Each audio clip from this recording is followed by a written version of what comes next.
You are watching or listening to Purham and Associates. For more information, go to www.rpurham.com.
Hey, good day to you all. Welcome to Purham and Associates. I'm your host, Randy Purham.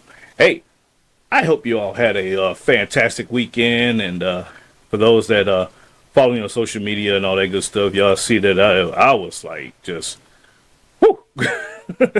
It was busy. It was busy for me. But I'm okay. I'm good. I'm somewhat rested. Caught a swollen knee in the process of it all. Just hopping around. But either way, I'm good. I'm here. I'm here with you all today.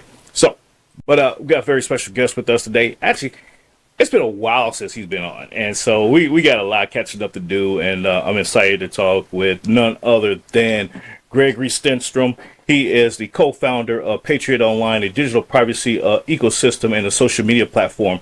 He is a technology leader and data scientist who has been CEO, CTO, and CIO for multiple corporations. He has extensive experience in computer sciences, security, and fraud investigation, and an industry reputation as a formidable problem solver who distills complexity into actionable simplicity. A former U.S. naval officer, he served as a surface warfare officer and in commanding and executive officer roles for special warfare and special operations. He holds a bachelor's of science degree from the United States Naval Academy, Annapolis, Maryland. Ladies and gentlemen, introducing some and presenting to others, Mr. Gregory Stenstrom. Good to be here, Randy. Yes. Good to be here. I know you're on the road today. Real quick, what you been up to the last couple of years? We've been slugging it out in the courts for election integrity, and we have cases before the Supreme Court, Third Circuit Court, the federal courts, local Supreme Court in Pennsylvania, multiple. We've got over about 140 lawsuits in progress, and they're all directed to one thing: to get to restore election integrity, to bring out the fact that the machines that they're using for the elections are corrupted, and they shouldn't be being used.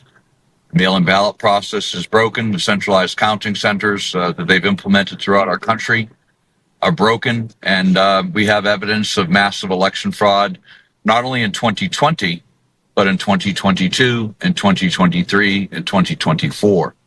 These cases are all, quite frankly, I think driving them a little crazy, because they can't shake us like a dog with a bone. Awesome. Tell us about.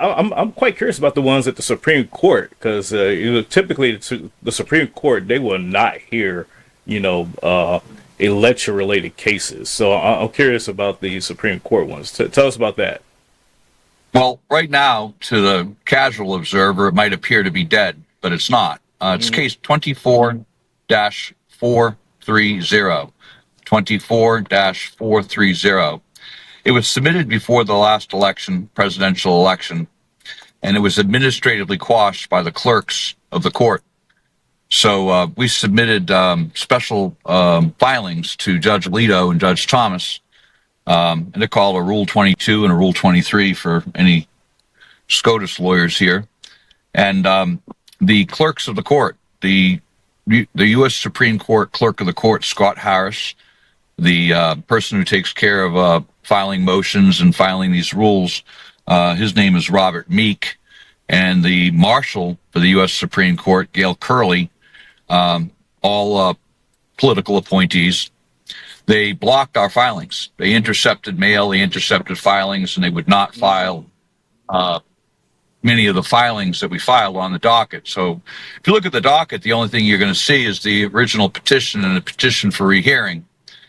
But if the docket was accurate, then you would see, emergency motions, motions to stay, motions to vacate, Rule 22s, demands for the judges to have the case provided to the, justices. And they administratively quashed that. And that's what we've seen around the country. What we've been doing for the past 4 years is collecting evidentiary base, data points. Mm-hmm. And what we found is when they, I think most judges are honest. I honestly do. I think there's a lot of great judges out there. There's a lot of good jurists. And there's a lot of good lawyers out there. Just the same way I feel there's a lot of good, public servants out there serving in the FBI, the Secret Service, and, the Treasury, and even the U.S. Postal Service. I think there's a lot of good people out there. But what they've done is the people that would extract wealth from our country have captured the processes. They've captured the courts. And what they do is they administratively block cases from getting to judges. A judge can't rule on what they can't see. Right. Yeah. So what we've done is we filed with Pam Bondi, we filed a lawsuit that details this and details the criminality that we've experienced with the political appointees, and they're Obama appointees and Biden appointees that have been placed in the courts specifically to quash cases. So our case is yet to be heard, but it will be heard, and we expect that case, the subject of that case is that federal agencies are required to comply with federal law. Yeah. Now that seems simple, but there's no case like it. And it would give President Trump and Pam Bondi and Kash Patel the precedentiary case so they could go into the federal agencies. Right now they're firing, they're cleaning house using executive orders, but this would give the a judicial basis and a judicial authority to do the same thing. And that's one of the reasons they worked so hard to quash it. They did not want that case to go through. It was over 23 plaintiffs that in similar courts. We've been quashed in the circuit courts, the federal courts. And to kind of summarize this, people will hear they hear all the time, there's no standing, there's no jurisdiction, there's no evidence. Well, if they don't allow you to submit evidence and they won't hear the merits of the cases, then they can't be adjudicated. Right. And so what we're saying is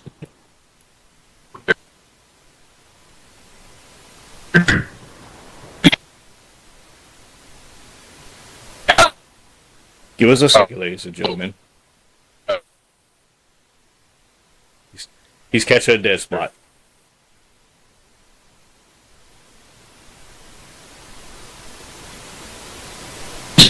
That can you got me now, Randy? Yep, got you. Okay.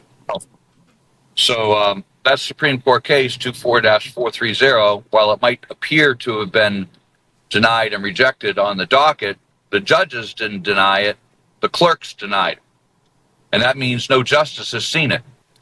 So this is what they did to Trump with all the cases that he put in. They basically wouldn't allow them to be heard. No cases since 2020, none, that's a zero, have been heard on the merits of the case. So they use this, what they call themselves, the nomenclatura. They even have a word for themselves. The nomenclatura has themselves. I didn't.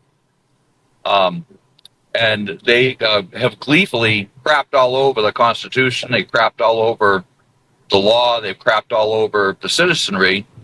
and basically said, what are you going to do about it? Well, we're doing something about it. We've got the evidence that we've submitted to the new sheriffs in town.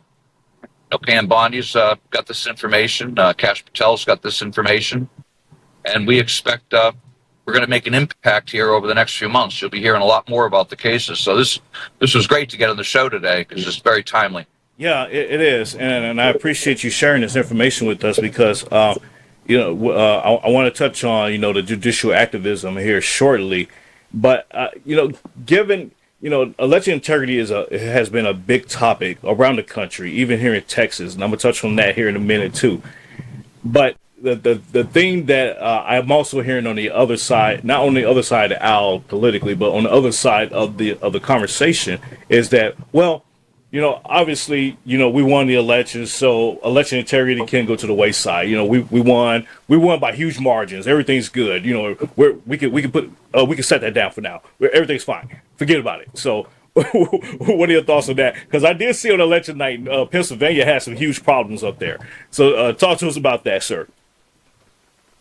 Well, in a nutshell, the grassroots. I know people were crowing about too big to rig, but it wasn't too big to rig. It was the grassroots people across the country, and specifically in the swing states, that delivered for President Trump. And it was also the people. What I said was there had to be a miracle that night because the rig was in, the fix was in, and the people responded. We had 80 to 86% turnout. Now, typically we only get 66, maybe 68% turnouts at the elections. But people turned out in person to vote in the 80 to 86% range. So what they did is once they realized they couldn't beat Trump, what they've done is they've gone after the midterms. They gave up on the presidency, and if you saw, they stole 6 congressional seats in California, 2 congressional seats in Nevada, and they stole seats in specific places around the country. So what their plan now is to have President Trump have a 2-year presidency because they intend to capture the Congress and capture the U.S. Senate in 2026. And they are working very hard to do so. And mainly what they're doing is they in order to cheat, they need to centralize the vote. What's protected our country for centuries was decentralized voting at your neighbor's, the neighborhood hardware store, the Kiwanis Club, your local churches and temples, and people voted with 50 people at a time, 100 people, 200 people precincts.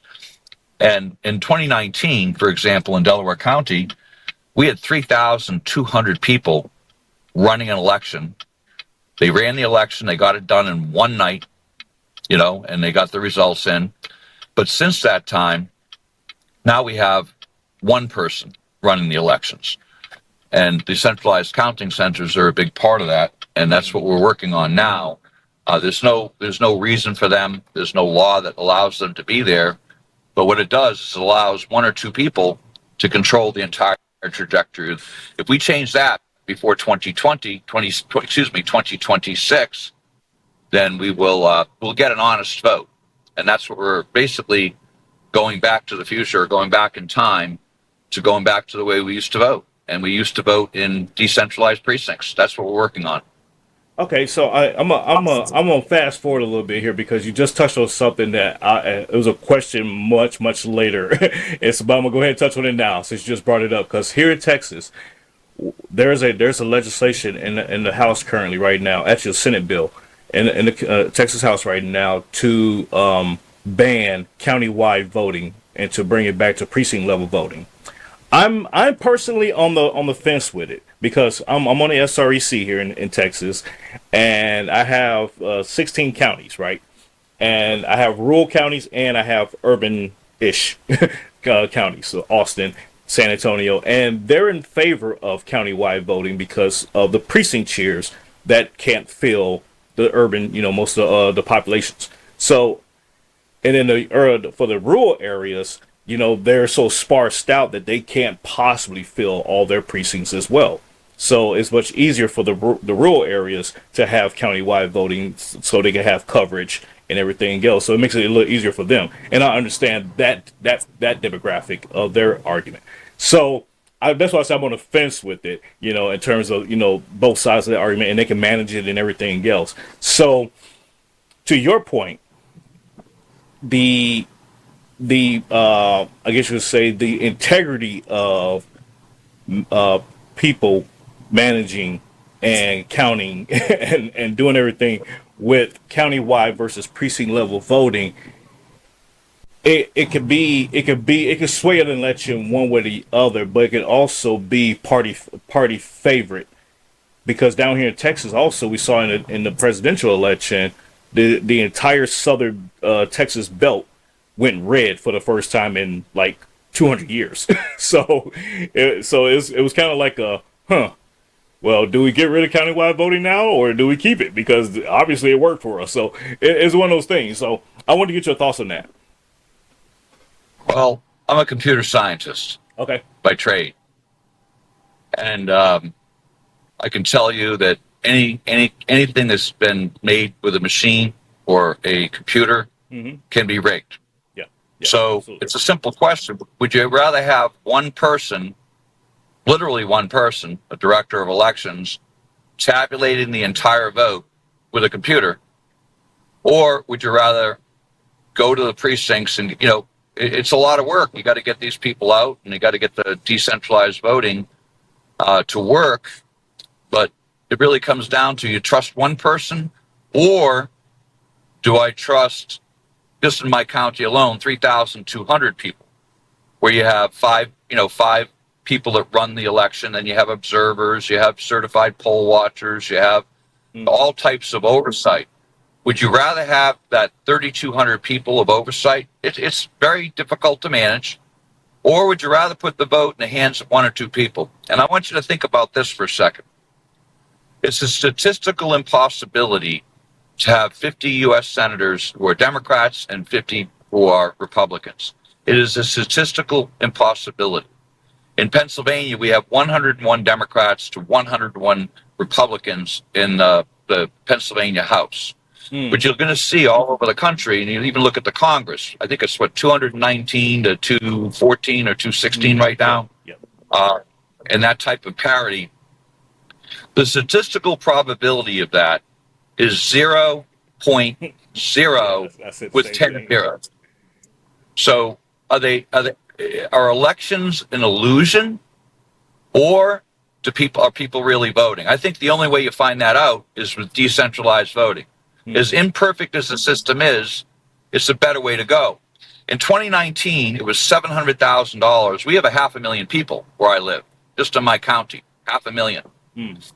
So it was $700,000 to run the election. That cost has skyrocketed with centralized counting to $36 million. Yeah. So do I spend $700,000 in an election? Maybe the people who aren't showing up right now in Delaware County, where I live in Pennsylvania, they give $140 for someone to come down, spend the entire day, run the election, and they give them $140. So maybe it would be better to give them $250, right? That's a little bit more of an incentive. Yeah. Come down for the day, run the elections. Maybe the election costs $800,000 or $900,000. But it's not going to cost $36 million, and I'm going to get the people at the precincts. Centralized counting is the death of our republic. It is the way every communist country has gained control, through centralized counting. It destroyed Venezuela. It has destroyed multiple countries, destroyed them. We are the only country in the world that doesn't have voter ID, that has the election machines, that runs the elections in the way we run them. We're the only country in the world that does that. And the reason it's not done in other countries is it's ripe with fraud. You cannot put the hands of the election in the hands of a couple of people for administrative convenience. It's because it's not going to be cheaper. Yeah, it's not cheaper. You're right. You're absolutely right. It's not cheaper, and I do agree with you in terms of the convenience factor. And what I find amazing is that we have so many people that they scream about election integrity and everything else, and wanting to stop the fraud and everything else. But when you say, hey, okay, fine, it's time to go to work. They're nowhere to Right. be found. They're nowhere to be found. It's like, oh well, it was shit. It's like, all right, well, I guess we got to use these machines then. And they're like, oh no, I don't want to use the machine. Right. And it's like, well, what's the alternative? We got to have the elections.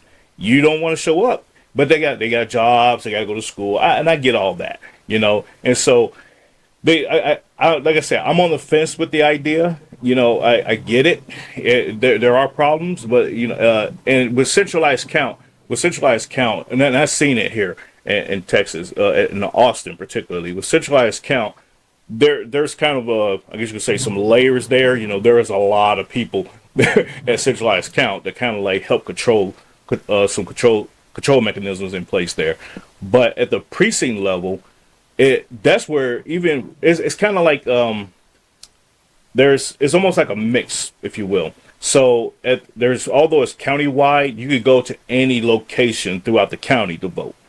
So you could show up to any location and vote, but in a majority of the locations, there's supposed to be a combination of a Republican and a Democrat at those locations.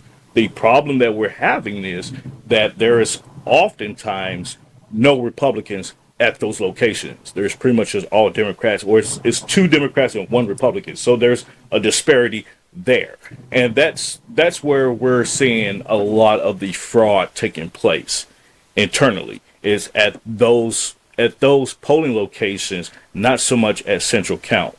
If you follow where I'm going with that, so. I do. Yeah, and that's why I say I'm on the fence with it, because we see it in the southern belt of Texas. It's the opposite. So and we saw the results of that. So that's why I say I'm on the fence with it. It's like, we just gotta get more Republicans to actually take the plan better, knowing that the elections, because the election cycle is calendarized. You know when it's coming, you know when it's happening. Put in for work, put in vacation time, and show up to work the elections. There you go, problem solved. That's what I'm Down saying. to do you and fix a process that we know works? Mm-hmm. It's an analog process. Yes. Or Yeah. as a solution, do we implement an entirely new digital process that's very, very easy to circumvent? There's not a single election machine in the state of Pennsylvania that's certified in accordance with federal law. Not one. That's an admission by the Secretary of the Commonwealth for Elections himself in two different court cases. Not one. We have gone to the federal court 3 times and demonstrated that there's malicious code in the machines. And the federal court, of course, these were Biden appointees and Obama appointees, quashed it. They want the centralized voting. And it just makes common sense here. You say, well, if the people, I don't know at this point, election fraud and massive election fraud is a matter of public and judicial record. They're absolutely doing it. Mm-hmm. Not all is well. President Trump was able to overcome it because of his popularity. But if they control the Senate, they control the House, then now what do we do? Right. We've Right. basically taken, all the ground. President Trump can only do so much as the chief executive.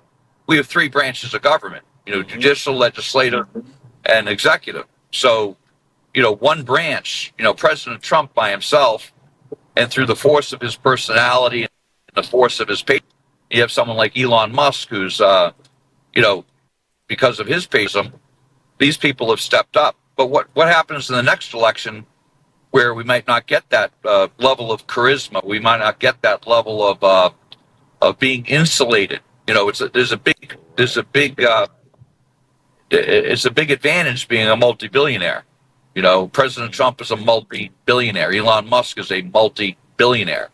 So, a lot of people might look at them suspect, but these are people who do love our country, and they can be insulated from this.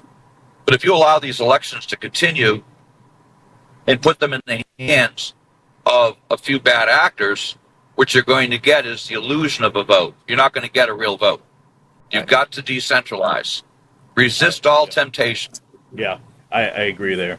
I absolutely agree there. And there is a need to put in mechanisms in place, whether that is through decentralization or, like I said, people just need to plan better and be a little bit more involved in the process.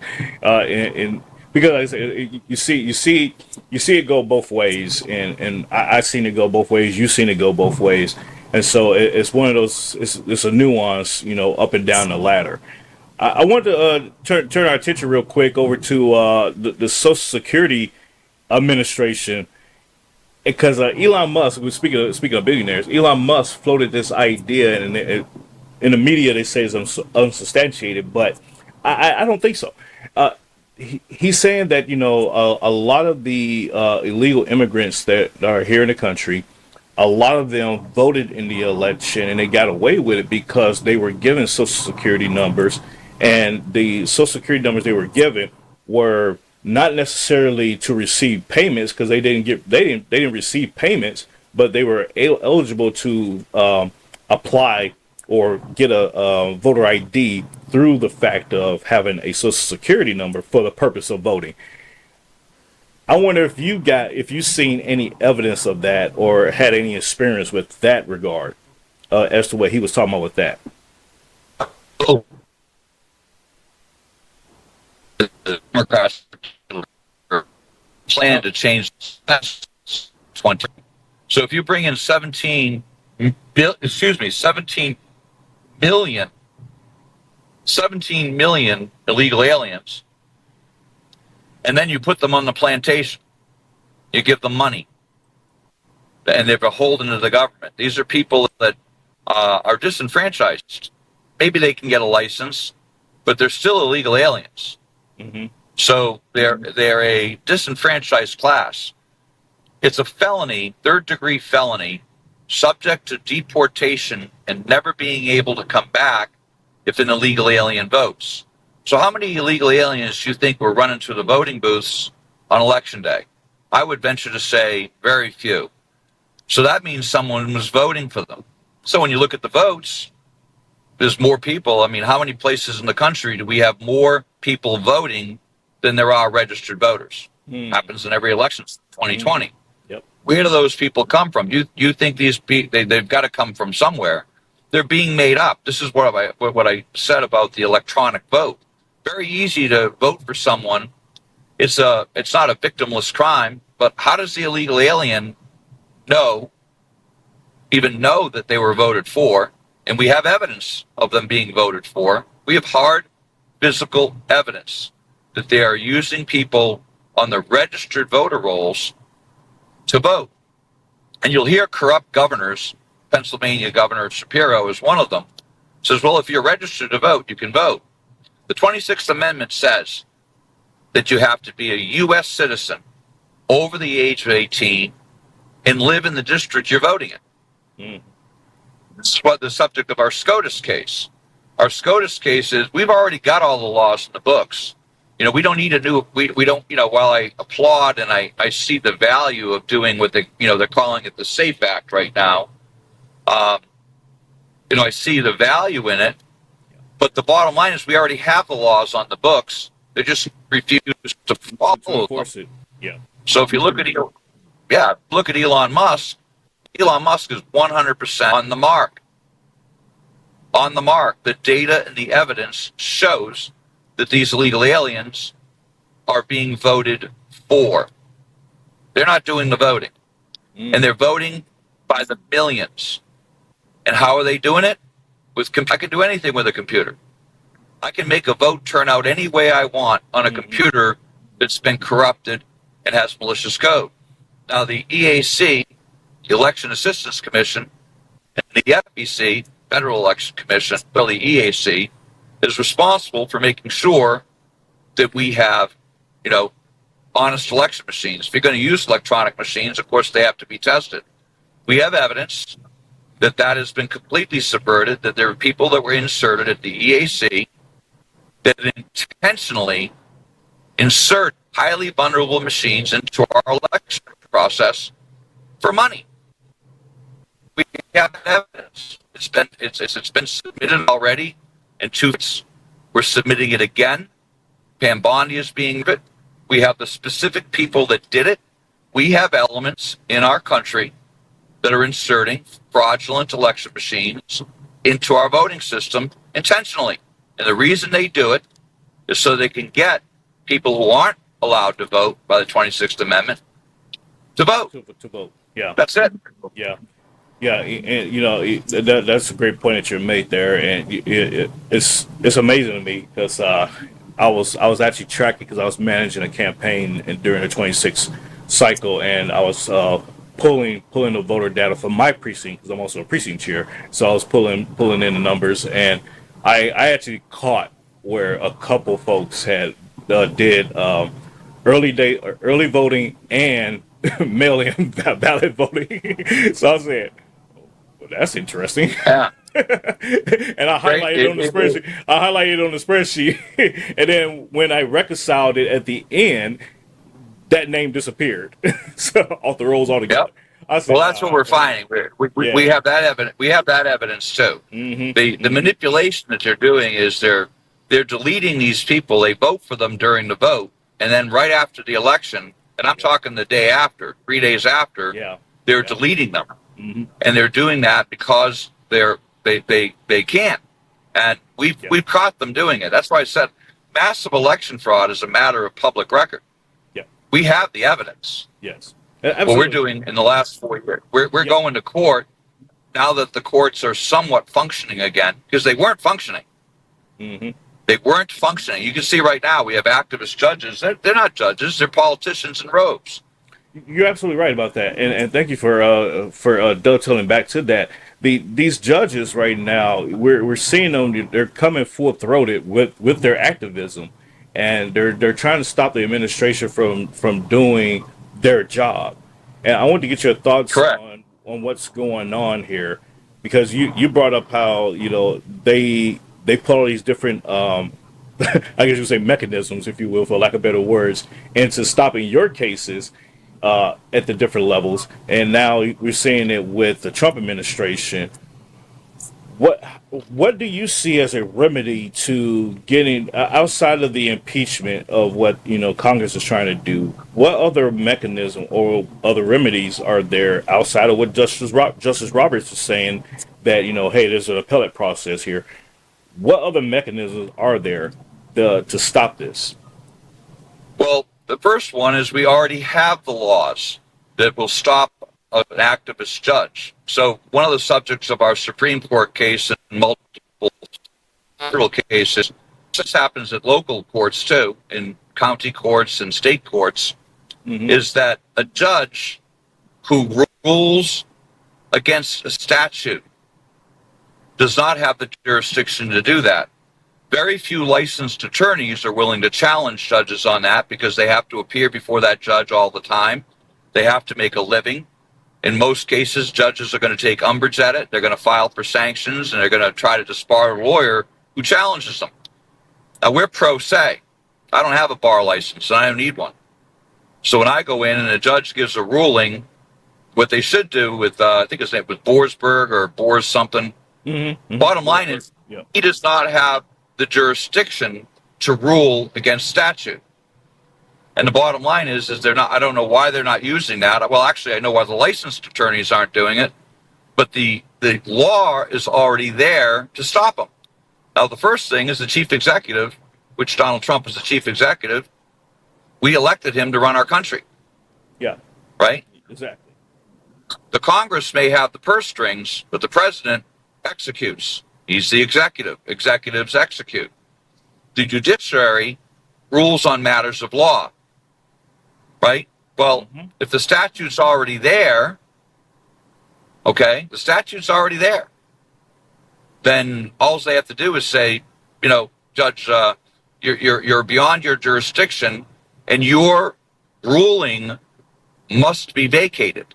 I don't know why they're not doing that. It's a very simple process to do it, and we're making those recommendations. That's what we've done in our own cases, but Randy, I'm nearing where I'm going, and I've got to get back. So if you don't mind, if we could, I'm going to pull over for a second to wrap up, so I can look Yeah, in the screen. absolutely. And thank you very much for the time here that you've given me. And I love the format of your show. Because you're so involved yourself in the elections, and you're giving good public service. Yeah. I love being on your show because it's always interesting to hear someone who's got firsthand knowledge Mhm. of the election process, which you do. Yes, absolutely. Real quick, tell us about your book, Parallel Election. The parallel election can be found at parallelelection.com. You can buy it on Amazon. It's still very, very relevant. It's called a blueprint for deception. So what we talk about is not so much, I mean, there's a good part of the book that talks about the mechanics and shows the proof of massive election fraud in 2020, but we discuss the blueprint. We discuss a lot of the things we discussed today: centralized counting, how they cheat with the machines, how they cheat with tabulation. And it's a blueprint for how they have stolen our elections throughout the country. So even though it's focused on 2020, and we're coming out with a second edition to update it to the 2022, 2023, 2024 elections, it's still a very, very relevant book. And it's very readable. We talk about the uniparty. We talk about parity that we talked about today. We talk about centralized counting. We talk about what the laws are. All the things I talked today is we've already got the laws on the books that can protect us. We just need good jurists and good people to step up and use them. Absolutely. Greg, thank you. I'll get out of here. And I'll see you soon, and be safe. And God bless you. I appreciate the time today. Be safe out there. God bless, Randy. Thank you. God bless you too. Take care. Ladies and Thanks. gentlemen. I'm gonna sign off. All right. Take care. Thank you again. Appreciate it. Thanks. Okay, bye bye. Yeah. Bye bye. Ladies and gentlemen, it was Gregory Stenstrom. Hey, I had to catch him. We was talking before we jumped on. He was like, oh, I'm sorry, I gotta get on the road. And I was like, nope, we're gonna do this in the car. No worries. Let's make it happen. So there you go. Yeah, I love doing shows like that, folks, because it's important to catch it in a moment. This was an important topic, and I didn't want to reschedule it. So, but look, once again, let me fix that. Parallel Election, great book, A Blueprint for Deception, and his co-author Leah Hoops. I had her on before as well. You can pick that up. Let me throw it up in the corner there. It's not big enough. That's okay. Y'all get it. Go on Amazon and pick it up. A Parallel Election, A Blueprint for Deception. Let me just throw it in my face. There you go. You need to see me. And that's how it looks right there. Guy with his fingers crossed holding a USB drive. There you go. And check it out. And like I said, we was discussing countywide voting, because like I said, down here in Texas, we was just talking about this. I was talking about this topic with some county chairs, over the last couple of weeks, because there is a bill in the Texas Senate right now by Senator Hall to ban countywide voting, and a lot of the southern counties, they're against that. They're like, no, we like countywide voting because we're so spread out, and we don't have the people to do this coverage, to cover these elections and everything else. So being able to just have one or two people at the polling locations to do it, that's perfectly fine with us. We're cool with that, and then we can come together and do the central count and be done, type of thing. So to have it at precinct level, we just don't have that capability. And so I'm sympathetic to that, and I understand what they're saying, and I see that also in the urban areas when you're talking about precinct level voting and the integrity of that. When you're looking at having party integrity of a Republican and a Democrat, because when you're talking about precinct level voting, you're talking about precinct chairs. That's one of the jobs of a precinct chair, is to be at the polling location during the elections. So when you have vacancies at the precinct level, then guess what?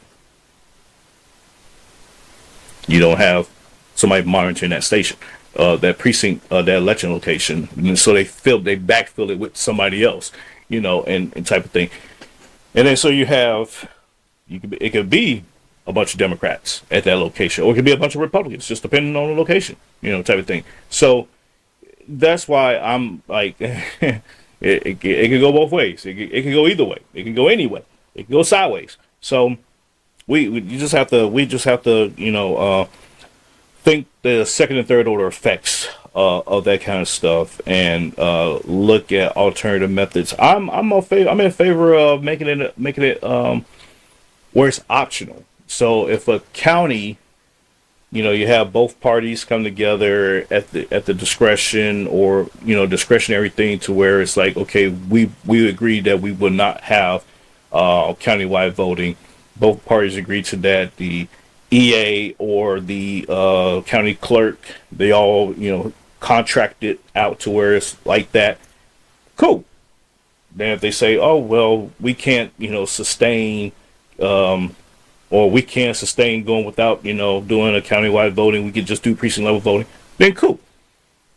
I'm okay with that, that approach as well. But hey, it is what it is, folks. But outside of that, yeah, there's a lot. You have to look at the gamut of how elections are ran. Like he was saying, there's concerted efforts in jerry rigging districts to stack the Congress. So when you're thinking about the elections, and you're looking at population densities in not only just urban areas, but rural areas, you're seeing developments being made, apartment buildings being put up all of a sudden in rural communities, and they're growing those areas. Hello, it's for a reason. It's because they're trying to grow that population density.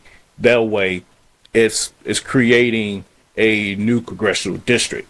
So the more populated it is, the more of a chance that they can carve it out to make it a congressional district, and now they can make that a potential Democrat seat, because traditionally speaking, when you have a densely populated area, that goes to Democrats. Traditionally speaking, not always the case, but traditionally speaking, when you just look at the demographics of the congressional maps and how it's shaped out. But one way to change that is we have to, as Republicans, you have to get out there and get into these neighborhoods and talk to folks and explain to them all these things. It's nuance. I get it. It's time consuming. I get it. You get into the weeds of these things. I get it. But it is necessary. And once you break it down to them and you explain how it all works, how the second and third order effects of these things increases taxes and increases the cost of living and all of that, it wakes them up. They're like, what? Oh no. They start to vote the other way. Trust me, it works. So, look, I can go all day on this stuff because this is what I do.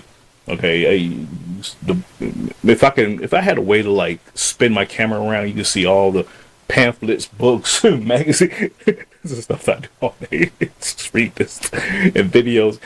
Woo. Anyways, folks, it's Monday, and I got a couple of things I have to get done for some meetings I have later on this evening. So I'm going to jump out of here. That was a great discussion. Gregory and I, we go way back, like 4 flats on a Cadillac with an 8-track. We've been talking off and on over the last about 4 years now, since when I was running for Congress back in 2020. Yeah, it's a lot. I'm gonna have him and Leah back on, and we're gonna have a three like a little panel, and we're gonna talk about this stuff again. So, folks, I will holler at you all later. I don't know if I'm gonna be on this Friday or not. I don't think I'll be on Friday. I got stuff going on Thursday night. Yeah, I don't think. I gotta slow down a little bit, folks. I gotta slow down a little bit. So, yeah. But I will holler at you all maybe next week. So take care. God bless you all. Thanks for tuning in. Be safe. Be sure to comment, like, subscribe, click the bell, donate if you will, and all that good stuff. And take care of your boy. Holler at you later. Take care. Ciao, ciao. And yeah, all that good stuff. So be safe. Ladies and gentlemen, thanks for tuning in today. Please be sure to follow, like, subscribe, and share, and go to rpurham.com for more information. See you all soon. Take care. God bless.